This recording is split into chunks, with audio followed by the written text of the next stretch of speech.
does Petscop have to do with AI? I believe a lot. I believe the key to Petscop is actually the AI. The concept of AI was introduced into Petscop at a pretty early portion of the series. We didn't quite realize it at the time, but we discovered later that Petscop and AI have a very close relationship. This relationship is shown as the supposed pyramid head of Petscop. In episodes 17 and 19, we are shown a lot about the inner workings of Petscop. These inner workings were shown to use generations of content. These generations of artificial Petscop users are shown to be working together in an attempt to figure out various situations. These situations include navigating houses, as well as copying movements along with the Guardian's human player. One may ask, what is the purpose of putting advanced artificial intelligence within a children's game? I don't believe that Petscop's base game really has anything to do with it. I believe it's completely coincidental to the story. The story is based off of something that originally may have been something that was a very minor part of Petscop, the artificial intelligence that the NPCs ran off of. This then grew into something organic, something that was beyond the original programming. Petscop's game engine, the one that supported artificial intelligence, was then built upon by Rayner in order to be used as a tool of sorts. I believe that the whole reason why Petscop actually exists in its current form is due to it being a vehicle for the artificial intelligence program. If you're an avid user of the Petscop subreddit, as I am, you may have noticed a few trends. Some of those trends may not even involve lighting up the garage. It's a shock, I know. There are a lot of people in the Petscop community who believe that Marvin is an idiot. Here's a recent post from the user That One Fat Guy. Is Marvin a goddamn moron? How long do you keep playing a game that has very obviously been made to out you as an abuser and a murderer? I can accept that maybe he didn't know about the recording software built in, but once a guy like Marvin catches a whiff of suspicion headed his way, why keep doing what the game wants? Maybe it's just me, but as soon as the text boxes started talking about recognizing buildings and finding graves, I would have put the damn thing down and gone to confront Rayner. Instead, he doesn't just keep playing the game, but he also goes out of his way to incriminate himself. You know, as I was typing this, I had a thought. What if that did happen? We never hear any more about Marvin after Kara escapes. What if Rayner killed him? That could be the real secret the family is hiding. It could be the reason Rayner tried, or succeeded, in killing himself. Still, though, I feel as if Marvin is fairly dense. What do you say, Petscopians? I believe the answer to this is actually pretty simple. Marvin's not playing Petscop.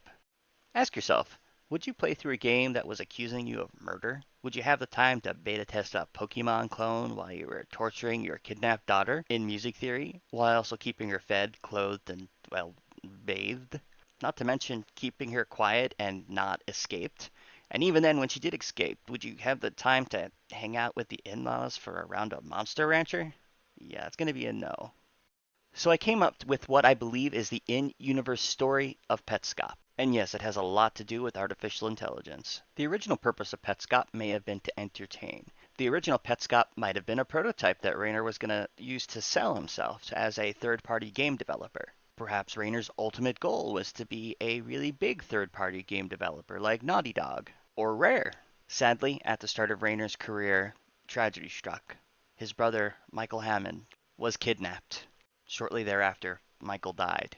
I believe that, according to context, Michael Hammond took his own life as he couldn't bear what was done to him. After all, they were looking for Michael A. Michael knew this and knew that Michael A was lost forever. Now, the only thing that was left was the husk that is Michael NLM. Michael couldn't live with being Michael NLM and could have taken his own life.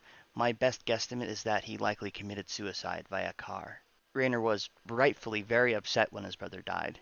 He wanted revenge on the person who destroyed his brother's mind to the point where he took his own life. He did some digging and was convinced that Marvin was the one that kidnapped him. He likely thought this as he discovered that Marvin may have done the same thing to his sister-in-law, Paulina, when they were kids. Rayner didn't have enough evidence to bring Marvin to justice without Lena's body. He had an idea, however. He would use his knowledge of artificial intelligence to make a copy of Marvin. He'd use all of the information he discovered and anything he knew about Marvin to feed this AI.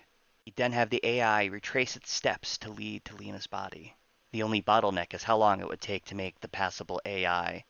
While the PlayStation at the time had really incredible graphics, that was mostly due to the CD-ROM that it used. Its raw processing power is not as strong as something like the Nintendo 64, unfortunately. At the end of it, he was given a tool. This tool was something that can be asked questions, and this tool would answer them in much the same way that the actual person would answer.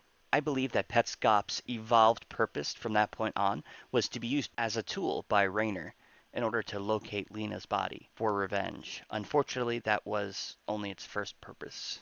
Rainer's family has had a lot of tragedy befall it. Most of these issues are thanks to Marvin.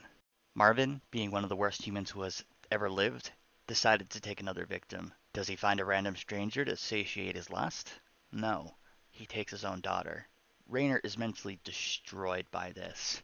If only he had worked faster and harder, maybe Marvin wouldn't have taken care as well. He may have thought.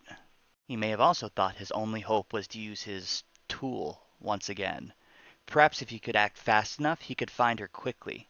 He spent his days searching for Care and his nights programming the AI in Petscop, the whole time praying that Marvin doesn't tire of his new toy before he finishes. The only small comfort that Rainer has is that most of the groundwork is already done. He has a passable Marvin he can use to try to locate Care. In the end, Care was too mentally strong and was able to beat back Marvin's brainwashing and mental abuse. She was finally able to escape Marvin's clutches, but there was one problem. Where did she go after she escaped? She was unaccounted for from November 10th, 1997 to November 12th, 1997. She refused to tell anyone, or perhaps she didn't know. Rainer, upset that his AI idea didn't work in time to save Care, decided to take up the case himself.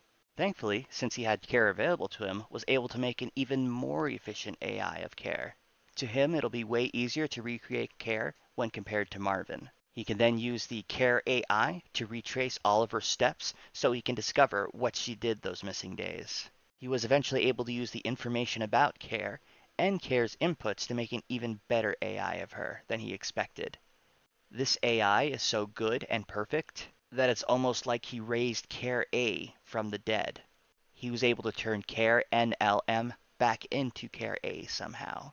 Sadly, even with all that effort, he wasn't able to discover what happened to her.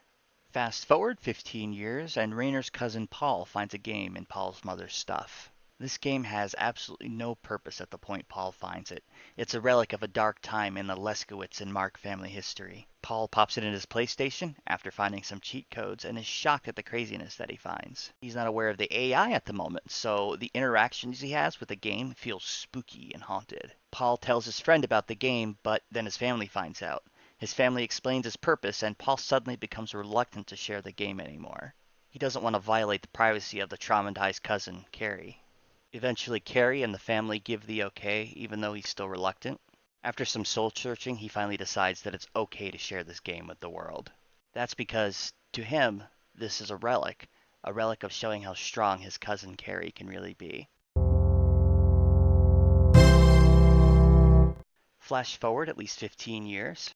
In that time, Care has transitioned into Paul. Sometime after, Paul finds Petscop in his mother's stuff. Paul has no memory of this time due to the trauma.